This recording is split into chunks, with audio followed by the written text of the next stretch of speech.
पत्तों को हम समझें कैसे, पत्ते होते क्या है। पत्ता के बारे में आप टोटल जानते हैं कि जो टोटल ताश होते हैं ना, आप देखे होंगे कि गांव देहात में, गली मोहल्लों में, है ना, क्या हमारे भाई हम कह सकते हैं या हमारे चाचा कह सकते हैं, ये सभी लोग क्या करते हैं, मैक्सिमम लोग क्या करते हैं, ये ताश भी खेलना पसंद करते हैं। तो आप कभी अगर आप देखे होंगे या आप कभी नहीं सुने होंगे, फिर भी इसको आप भूलेंगे नहीं, ये आप हमसे लिख लीजिए। टोटल पत्तों की संख्या कितनी होते हैं, 52 होते हैं। इतना तो आपको निश्चित ही समझ में आ गया होगा कि टोटल कितने पत्ते होते हैं, 52 पत्ते होते हैं। अब मेरे प्यारे बच्चों, अब यहां से हम क्या करेंगे, और भी हम सीखना चाहेंगे कि आखिर ये पत्ते होते क्या क्या हैं, टोटल कितने तरह के पत्ते होते हैं। और ये जो पत्ते होते हैं ना, तो टोटल हम बात करते हैं 4 तरह के पत्ते होते हैं। कितने तरह के पत्ते होंगे मेरे प्यारे बच्चों, 4 तरह के पत्ते होते हैं। और ये 4 तरह के पत्तों में आपके क्या है, पत्ते जो है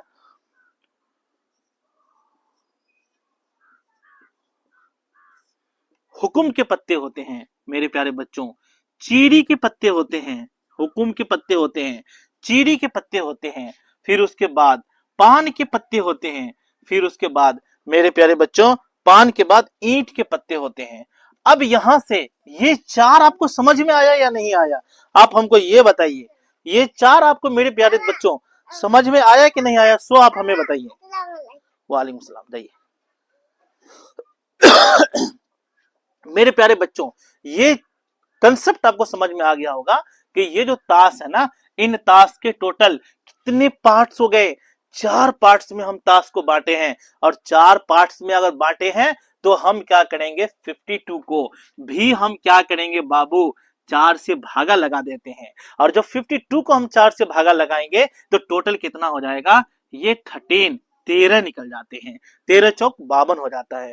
तो अब कुछ नहीं करना है, जितना हम समझा रहे हैं आपको उतना ही समझना है, इससे ज्यादा इसमें ब्रेन लगाने की जरूरत बिल्कुल भी नहीं है। आप ये देख सकते हैं कि टोटल जो हमारे पत्ते हैं, यह पत्ते कितने हो गए, टोटल 52। और जो 4 भाग में बटे हैं, हुकुम के 13 पत्ते, चीड़ी के 13 पत्ते, पान के 13 पत्ते और ईंट के भी 13 पत्ते होते हैं। इतना उम्मीद करते हैं कि आपको समझ में आ गया होगा। अब यहां से क्वेश्चंस क्या पूछता है वो भी चीज भी देख लीजिए। क्वेश्चंस आपसे ये पूछा जाएगा कि बेटा ये बताओ कि हुकुम के पत्ते के कलर कैसे होते हैं, रंग कैसे होते हैं, पान के पत्ते के रंग कैसे होते हैं, फिर उसके बाद चीरी के पत्तों के रंग कैसे होते हैं, और गुलाम दोस्तों फिर ये हुकुम हो, चीरी हो, पान हो या ईंट के पत्तों के रंग कैसे होते हैं, उसके बारे में हम बात करेंगे। आप लिख लीजिए कि आज के बाद कभी आप भूलेंगे नहीं, ये जो हुकुम के पत्ते हैं और जो चीरी के पत्ते हैं, इन दोनों के जो रंग होते हैं बाबू, ये दोनों के रंग काला होता है। समझ में आ गया होगा, ब्लैक होता है। कोई दिक्कत किसी को, एनीवन? फिर हम बात करते हैं बाबू, ये हमारे पान के पत्ते और ये हमारे ईंट के पत्तों के जो कलर है ना, ये कलर लाल होते हैं। अब इनको समझ लीजिए कि ये लाल हम याद कैसे करके रखेंगे। बच्चों ये देखिए, जो पान जो हम खाते हैं, पान कैसा लगता है खाने में, है ना, मीठे भी लगते हैं, लेकिन इसके जो कलर पीत होते हैं वो कैसे होते हैं, वह लाल होते हैं। और ईंट भी हमें देखने में कैसा लगता है, यह ईंट भी हमें बिल्कुल लाल जैसा ही दिखाई देता है। तो ये दोनों तो आपको समझ में आ गया कि ये दोनों लाल होते हैं। तो बाबू हमें ये बताओ कि ये जो पान है और ईंट है, दोनों के पत्ते 13-13 हैं, और ये दोनों पत्ते कैसे हैं, लाल हैं। तो हम कह सकते हैं कि टोटल लाल वाले पत्ते ताश में कितने होते हैं, 26। फिर हम पूछेंगे कि टोटल काले वाले पत्ते जो होते हैं ना, वह ताश में कितने होते हैं, 26, 26 होते हैं। इतना समझने में किसी बच्चों को कोई दिक्कत है तो बताइए।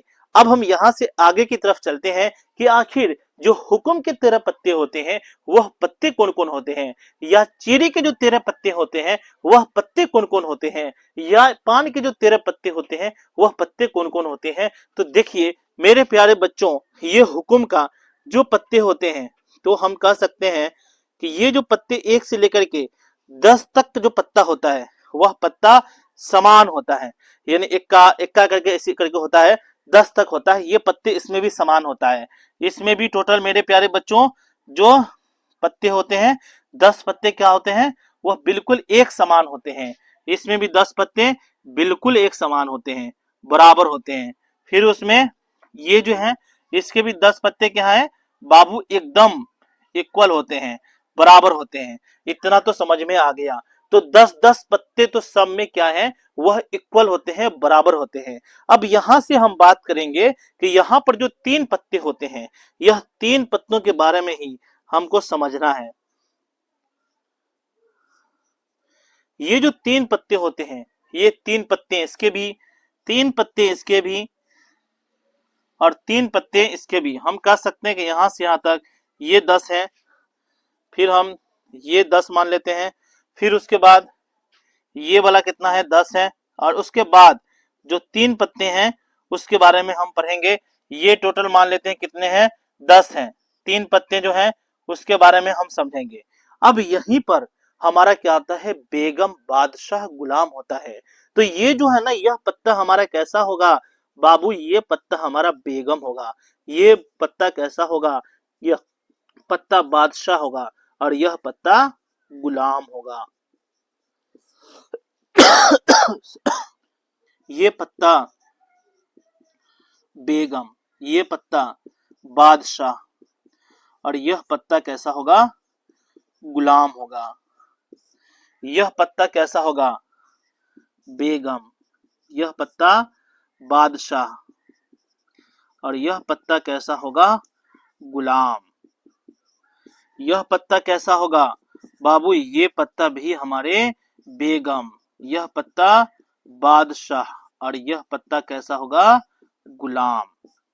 अब मेरे प्यारे बच्चों ये बताइए कि ये जो ताश है, इस ताश का पूरा ए टू जेड चीज हम यहाँ पर आपको बता चुके हैं कि 10 पत्ते, टोटल 13 पत्ते हुक्म के होते हैं।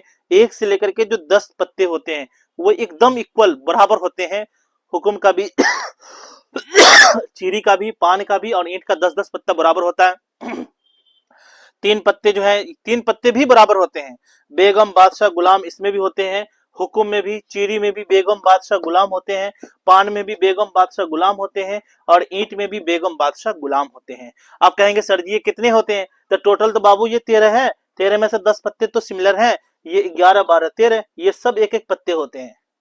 अब यहां से क्वेश्चन क्या आएगा, क्वेश्चन आपसे पूछा जाएगा कि किसी ताश में टोटल गुलाम के पत्ते कितने होते हैं। तो गुलाम के पत्ते कितने होते हैं और कुल पूछा जा रहा है, तो देख लीजिए। गुलाम 1, 2, 3, 4। तो किसी ताश में टोटल कितने गुलाम होते हैं, तो कहेंगे सर जी 4। किसी ताश में बेगम कितने होते हैं, तो 4, 1, 2, 3, 4। बादशाह कितने होते हैं, 1, 2, 3 और 1, 4। तो टोटल बादशाह भी कितने होते हैं, 4 होते हैं। ठीक है, तो उम्मीद करते हैं कि ये जो हमारे ताश हैं 52, इसके बारे में बहुत ही कंसेप्चुअल और बेहतरीन तरीका से आपको हम समझाने का प्रयास किए हैं। निश्चित इन चीजों को आप समझ चुके होंगे, और शायद जब कभी भी क्वेश्चंस पूछे जाएं तो आप इन क्वेश्चंस को बहुत ही आसानी से बना पाएंगे।